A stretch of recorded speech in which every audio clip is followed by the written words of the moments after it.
Colgate Dental Cream to clean your breath while you clean your teeth and help stop tooth decay. And Luster Cream Shampoo for soft, glamorous, caressable hair bring you Our Miss Brooks, starring Eve Arden.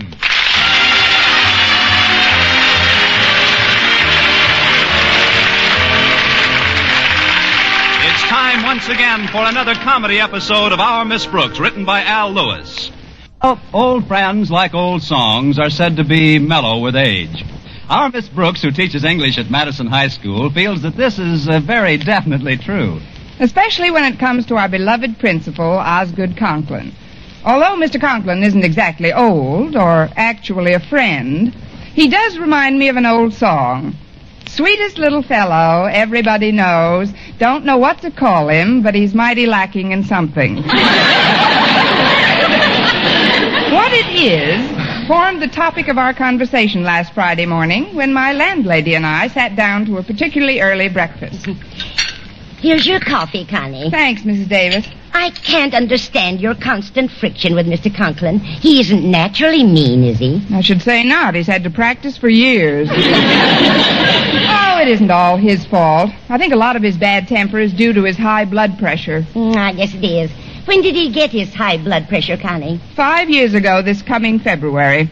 I see. Tell me, Connie, when did you join the faculty at Madison? 5 years ago this coming February.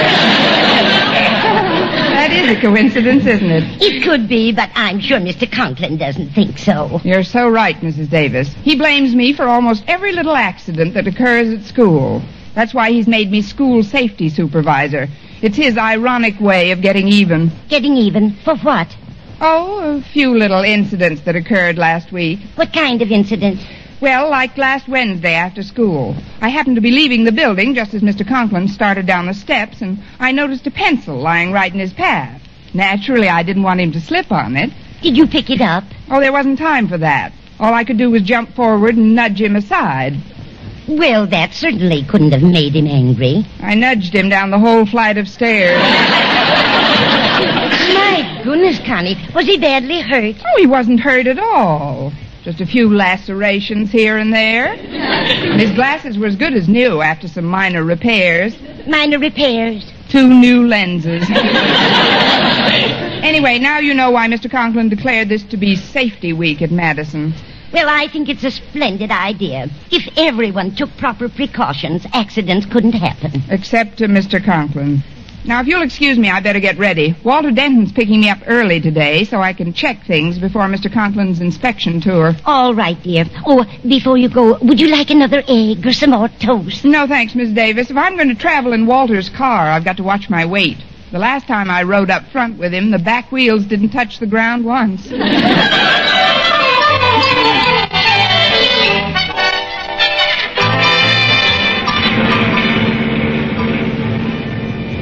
Your car's running very smoothly today, Walter. What'd you do to it? Well, on account of this being Safety Week, I decided to give it a thorough overhauling, Miss Brooks. So last night I took off the drive shaft, dismantled the transmission, and removed the rear end. You know something? It goes better without them. I put them all back, Miss Brooks, but I fixed everything up first. Can't be too careful with a car nowadays, you know. I like your attitude, Walter. In fact, you are hereby granted permission to help me with the safety campaign at school today. Oh, I'll be glad to, Miss Brooks. Of course, when I first heard about it, I thought it was just another arbitrary political move made by old Marblehead, Mr. Conklin. You know, to get himself in good with the Board of Education. But his daughter Harriet convinced me that it was for all our goods. All our goods? Yes, ma'am. She sure is a sensible girl. And pretty, too. Yeah, she is pretty. And Harriet's a good student as well. I know. But most important of all, she's got sensational taste. Taste? She's been going steady with me for over a year. Yes, she is pretty. I'm taking her to the football rally tonight. We're having it out on the campus. You'll be there, won't you, Miss Brooks? As safety supervisor, I guess it's part of my job. Oh, we're not going to do anything dangerous. Just the usual normal pregame frenzy. Now, we'll have a nice big bonfire, and my pal Stretch Snodgrass is bringing a giant firecracker to open the festivities. Now, wait a minute, Walter. A carefully supervised bonfire may be all right, but the giant firecracker is definitely out. But why, Miss Brooks? Stretch knows how to handle fireworks. Gosh, you should have seen him last 4th of July. I did see him last 4th of July. He passed me on a skyrocket. Look, Walter, I know Stretch is a dear pal of yours and a great football player, but he's not very bright. Well, I'll admit he's no Albert Einfeld. But if we're very careful, Miss Brooks... No, I'm sorry, Walter. Mr. Conklin's going to be at that rally, and I don't want anyone to get hurt, especially Mr. Conklin. I've had a couple of unfortunate encounters with our principal already this week. I know you have. You've done a wonderful job on him so far.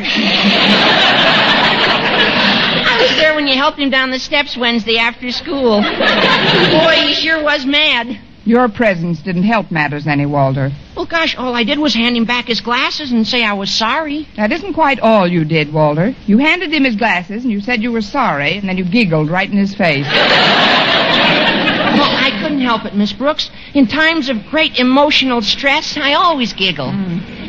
Well, here's the dear old school, Miss Brooks. It's pretty crowded. I thought we'd find a parking space easy this early. There's one there, Walter, right in front of that car that just pulled up to the curb. You think I can squeeze in there, Miss Brooks? Of course. Now just go straight back. That's it. Back, back, further, back, back, back.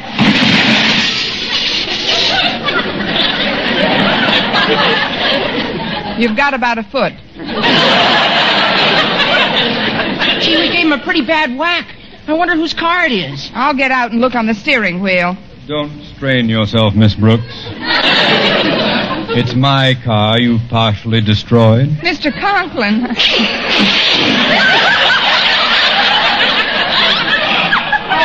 I'm terribly sorry, Mr. Conklin, but I'm sure there wasn't any great damage. Our rear bumper took most of the strain.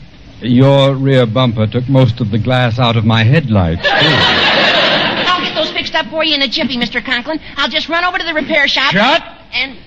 up. Leave it to me, Mr. Conklin. I'll see that it's all taken care of. Oh, your front door is still open. Yes, I know. It does that whenever I'm hurled to the sidewalk. I'll close it at once. Oh, let me do it for you, Mr. Conklin. It's not safe to have our car doors swinging open, you know. I'll get it. Seems to be stuck. Miss Brooks, did it ever occur to you that there might be a reason why my car door won't close? A reason? What reason? It's simply that my arm is still in it!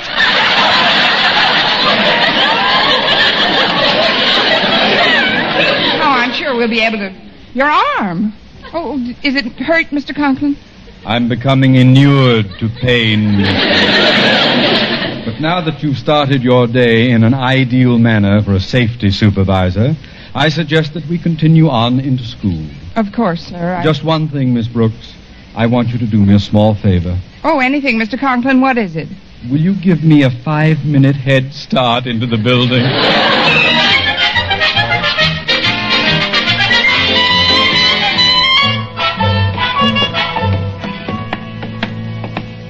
Well, we've still got a few minutes before class, Walter. Come into my room and we'll map out the rest of the day's safety measures. There are quite a few things that must be fixed around school. Oh, just a minute, Miss Brooks. There's Stretch Snodgrass over by the drinking fountain. Maybe he can give us a hand. He's very good at repair work. Hiya, Stretch. Hello, Walter. Morning, Miss Brooks. Good morning, Stretch. How would you like to help us out today? This is safety week, you know, and Mr. Conklin's going on an inspection tour this afternoon. Yeah, I know. Harriet was telling me about it. I think it's a swell idea, and it's for all our goods. There must be another way to say that. Stretch, all I want you to do is... Wait a second. What's that you're carrying? Well, this is a giant firecracker, Miss Brooks. I was going to use it for the rally tonight, but I just got it all wet when I took a drink. Got a match, Walter? Oh, sure, Stretch. Here. Stretch, you're not going to light that monster in school. Oh, of course not, Miss Brooks. I'm just trying to dry the fuse. Oh, there we are. Just hold the match here for a little while, and then... Hey, it slid! Gosh, I better throw it out the window, huh? No, Stretch, you might hurt some of the kids out there. Here, give it to me. I'll throw it into the supply room. There won't be anybody in there this early. In she goes.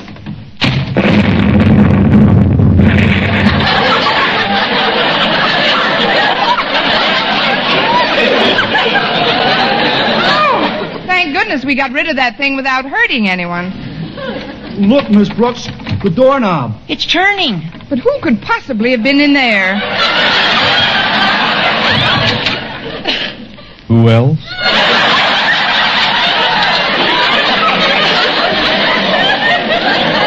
Mr. Conklin. Quiet, Walter. Gosh, Mr. Conklin, what did you do to your tie? It's all black. Who threw the hand grenade at me? He went that way, Mr. Conklin. We didn't get a very good look at him. You weren't burned, were you? No, but a large box of inkwells fell on my right foot. You better go downstairs to the infirmary, Mr. Conklin. We'll help you. Here, give me your hand, Mr. Conklin. You'll get it later. I'll try to limp over to the freight elevator and go down to the first aid room. Oh, this is painful. Boy, it's a good thing our school has an elevator. That's one thing about good old Madison, boy. It's a pretty darn modern kind of a school that has a self-operating brand new elevator. If that boy doesn't stop babbling, I'll break my remaining foot on him. Now help me into this elevator, Miss Brooks. Yes, sir. Here, I'll open the door for you. Now, in you go, Mr. Conklin. Thanks. That's funny. The light seems to be... Mr. Conklin! Mr. Conklin, are you all right? I'm splendid, Miss Brooks. But where's the elevator? Lying on it, Mr. Conklin. You didn't fall very far. Not far at all. Just don't get nervous, Mr. Conklin. That's right, sir. I'll go get a rope and we'll have you up in nothing flat. Gee, I know he doesn't like me very much, but I can't help feeling sorry for Mr. Conklin. First his car's wrecked, and then he gets slightly bombed, and now he's at the bottom of an elevator shaft. Miss Brooks. I know, Walter.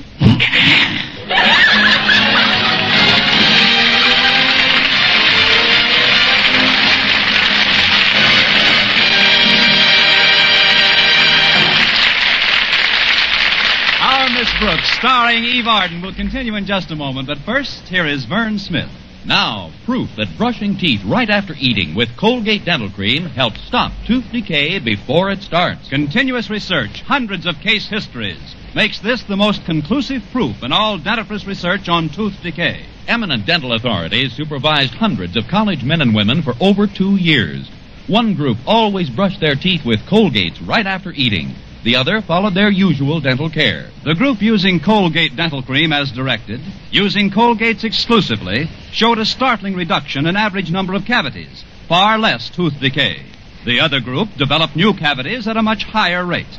No other dentifrice offers proof of these results. Modern research indicates decay is caused by mouth acids, which are at their worst after meals or snacks. When you brush your teeth with Colgates right after eating, you help remove acids before they can harm enamel. Yes, Colgates contains all the necessary ingredients, including an exclusive patented ingredient for effective daily dental care. And remember, Colgates cleans your breath while it cleans your teeth. Always use Colgate Dental Cream right after eating to help prevent new cavities, help stop tooth decay before it starts.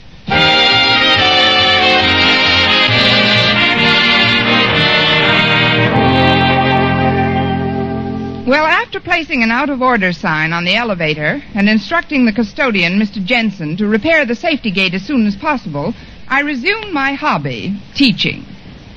Just before lunch period, however, I decided I'd better see how my deputy safety supervisors were making out. I found Harriet Conklin and Walter Denton at the down stairway near the elevator. Hi, Miss Brooks. Walter's just trying to fix this handrail. It's been pretty loose all week. Good for you, Walter. How are you doing with it? Pretty good, Miss Brooks. I'm trying to get this section off so I can repair it. Well, keep up the good work, kids. I'm going in and check with Mr. Jensen about that elevator. Come in. Hi, Mr. Jensen. No, Miss Brooks, I'm not. You're not what? Let me recapitulate for you. You just knocked on my door, then I said, come in. You did so, and as you entered my office, you said, "Hi, Mr. Jensen." I, in turn, rejected this description as spurious. Oh, I'm sorry, Mr. Jensen. I am not a bit high, Miss Brooks. And such an allegation during school hours might well mean the beginning of the end for me as custodian of this establishment. Oh, I forgot how literal-minded you are, Mr. Jensen. It won't happen again. Now, let's get down to cases. There you go again. There's alcoholism in your family somewhere. Now, look, Mr. Jensen. Look where? I mean, listen. Then why don't you say listen? It's not such a terribly difficult word for an English teacher now, is it? Of course not. Now just relax and tell me simply what you want of me. There's a good girl. Where's a good girl? Great, now I'm doing it. Mr. Jensen, all I want to know is how soon you're going to fix the elevator. The elevator isn't broken, Miss Brooks. It's just the latch on the street door level. I've sent out for the small part it needs, and when that comes, I'll take care of the matter. Good. Will you let me know when it's fixed? I won't have to, Miss Brooks. I shall merely remove the out-of-order sign, and then we'll all know, won't we? I suppose we will, Mr. Jensen. You shouldn't worry about the elevator, Miss Brooks. I'm a natural-born handyman. I have 6 children, you know. I know. How are they, Mr. Jensen? Oh, fine, thanks. Just full of the dickens. Oh, read a lot, do they? No, but... Say, you got me that time, didn't you? Now, before you go, Miss Brooks, though, I'd like to be sure you don't consider me prudish or narrow-minded because of my seeming resentment of your opening remark. You remember about my being high? Oh, of course not, Mr. Jensen. Just between you and me, I like nothing better after working hours than to stop in at some cozy bar and grill and have myself 5 or 6 jiggers of television. Well, skål, Miss Brooks. Umbriago, Mr. Jensen.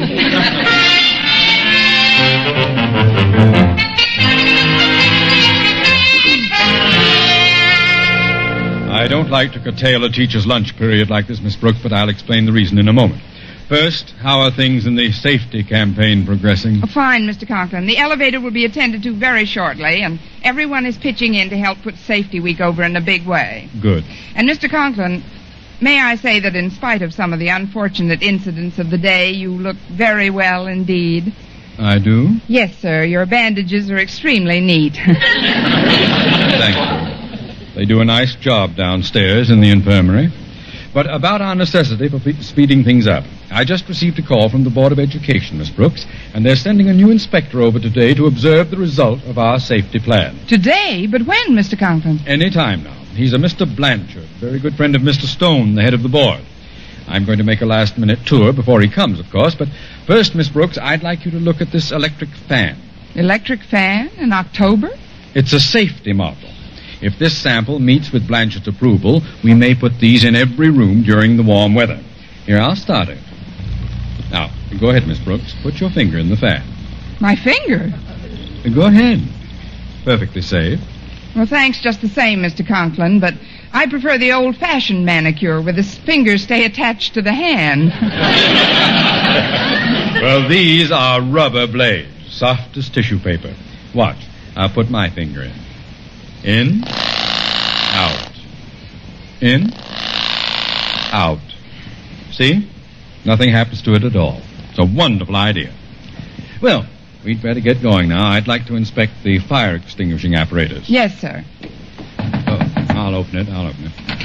Hi, Daddy. Miss Brooks. Walter and I have been going over the wiring in the building. You know, for loose connections and stuff. Yeah, it wouldn't do for anything to go wrong the last day of Safety Week, would it, Mr. Conklin, huh? I couldn't think of a more auspicious time to leave my office.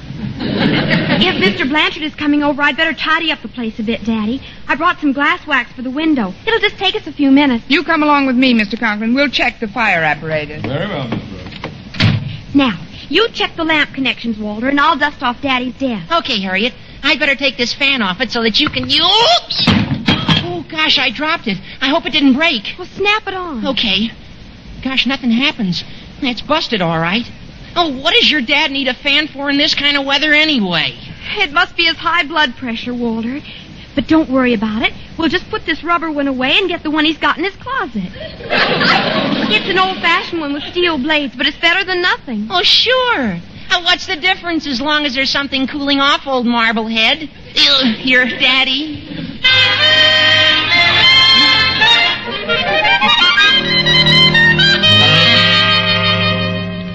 The nozzle of this fire extinguisher doesn't seem to be hanging just right. What do you think, Miss Brooks? Well, I'm not really an expert nozzle hanger, Mr. Conklin, but maybe I can straighten it out a bit. Be careful with it, Miss Brooks. When tilted at a certain angle, these things can be treacherous. Oh, I'll be very careful, sir. Just take it like this and...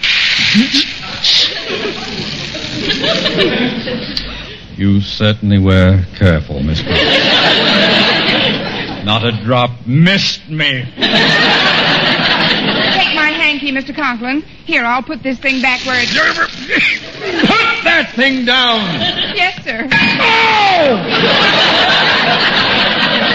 Oh, my foot! Oh, it cut right through to my instep. Now I've got to go down to the infirmary again. Oh, what can I say to you, Mr. Conklin? There's nothing you can say to me now, Miss Brooks, but I'll have a few things to say to you when I come back upstairs. I'm afraid you'll have to walk down, Mr. Conklin. The out-of-order sign is still on the elevator. Maybe if I help you... You've helped me enough for one day, thank you. Now go away. If I take it easy, I think I can negotiate these stairs. Wish I had my glasses on. Oh, well, I'll just take a firm grip on the handrail. Oh, about that handrail, Mr. Conklin.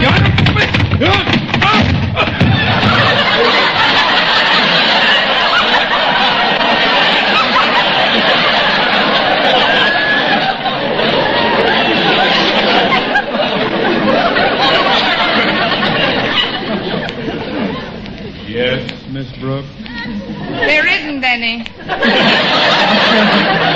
Oh, Miss Brooks, I got the handrail for the staircase with me. Just in time, Stretch. Throw it down to Mr. Conklin. What's Daddy doing down there, Miss Brooks? Mr. Blanchard is waiting for him in his office. What? Quick, Harriet, you take your father into the infirmary, and I'll go back and stall Mr. Blanchard along. Is there anything I can do, Miss Brooks? Yes, Walter. Stay away from Mr. Conklin until we have Danger Week. Is someone going to help me down the rest of these steps or not? I'll be right there, Daddy. Straighten things out up here, will you, fellas? Sure, Harriet. Gosh, this fire extinguisher's a mess. But we better hang an out-of-order sign on it so Mr. Jensen fixes it up before the safety inspection. You're right, Walter. Wait a minute. Well, here's one right by the elevator. Out of order. I'll just borrow this for a while.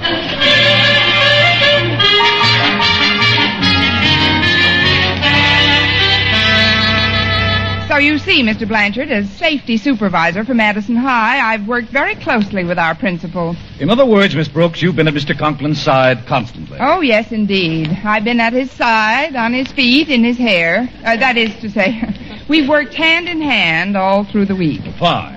I've never met Mr. Conklin, but my friends on the board tell me he's always leaned towards safety in the school. Right again, Mr. Blanchard. Mr. Conklin leaned a long way today. He's even thinking of putting in safety first fans. See, like this one on his desk. I'll just turn it on for you. Now, put your finger in here, Mr. Blanchard. But, Miss Brooks... Oh, go ahead. You only live once. It's rubber. It's just like tissue paper. These things make me nervous, Miss Brooks. However, if you insist, I'll insert my cane among the blades. Here we are.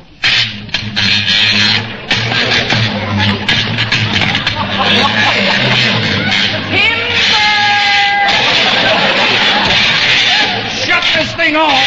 Yes, sir. I can't say I like my introduction to Madison High, Miss Brooks. If this is your idea of a joke... Oh, no, sir, it's no joke. Somebody must have switched fans on me.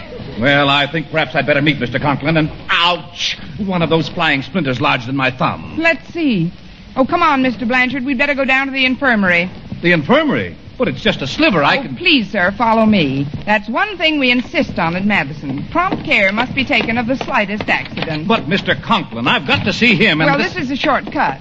Yes, Mr. Blanchard, in this institution, we believe in safeguarding the health and well-being of every man, woman, and beast. A child. Where are we going, Miss Brooks? Well, fortunately, we won't have to walk down to the first aid room. I see the out-of-order sign has been removed from the elevator. Elevator? But if it's only one floor down, we... Oh, I wouldn't think of it, Mr. Blanchard. The stairs are not safe without the handrail. Here, I'll open the door for you. After you, sir? Thank you, but the light seems to be... Oh, no!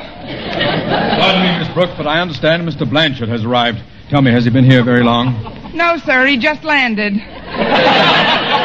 wanted to see the infirmary, so I thought I'd take him down, and the out-of-order sign is off the elevator, as you can see, so it was only natural for me to suppose Stop that... babbling, Miss Brooks. Jensen... I've got to meet this gentleman.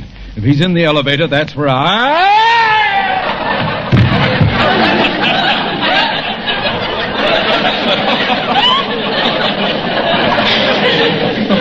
Oh, well.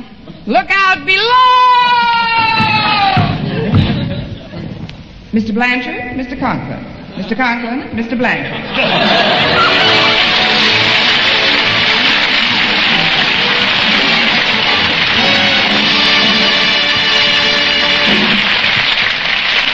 Eve Arden as our Miss Brooks returns in just a moment, but first...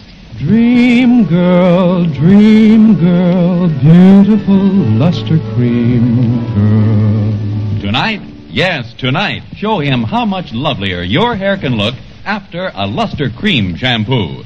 Luster Cream, world's finest shampoo. No other shampoo in the world gives Kay Daumit's magic blend of secret ingredients plus gentle lanolin. Not a soap, not a liquid. Luster Cream shampoo leaves hair 3 ways lovelier. Fragrantly clean, free of loose dandruff, glistening with sheen, soft, manageable. Even in hardest water, Luster Cream lathers instantly. No special rinse needed after a Luster Cream shampoo. So gentle, Luster Cream is wonderful even for children's hair. Tonight, yes, tonight, try Luster Cream shampoo. Dream girl, beautiful luster cream girl. You owe your crowning glory to a luster cream shampoo.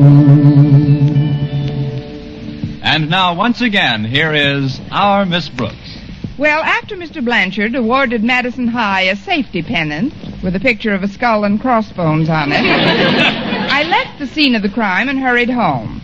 That night, I phoned Mr. Conklin to see if he felt any better. And just as I hung up, my landlady, Mrs. Davis, came into the room. Was that Mr. Boynton, Connie? No, Mrs. Davis. He's still away at that biologist convention, but he'll be back next week.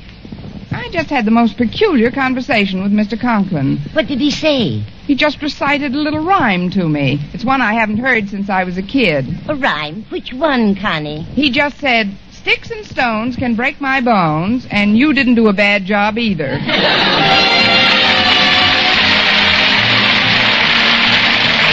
Next week, tune into another Our Miss Brooks show brought to you by Luster Cream Shampoo for soft, glamorous, caressable hair and Colgate Dental Cream to clean your breath while you clean your teeth and help stop tooth decay. Our Miss Brooks, starring Eve Arden, is produced by Larry Burns, directed by Al Lewis, with music by Wilbur Hatch. Mr. Conklin is played by Gail Gordon. Others in tonight's cast were Jane Morgan, Dick Crenna, Gloria McMillan, Leonard Smith, Bob Jellison, and Ed Begley.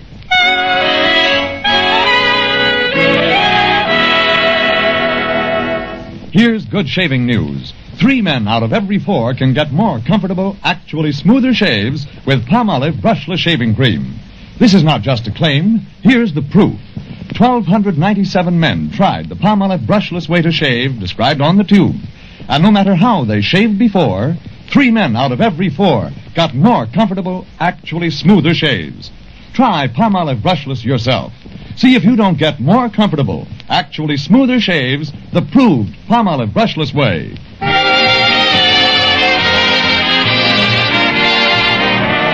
For mystery liberally sprinkled with laughs, listen to Mr. and Mrs. North, the exciting, fun-packed adventures of an amateur detective and his beautiful wife. Tune in Tuesday evening over most of these same stations. And be with us again next week at this same time for another comedy episode of Our Miss Brooks. Bob Lamont speaking. This is CBS, the Columbia Broadcasting System.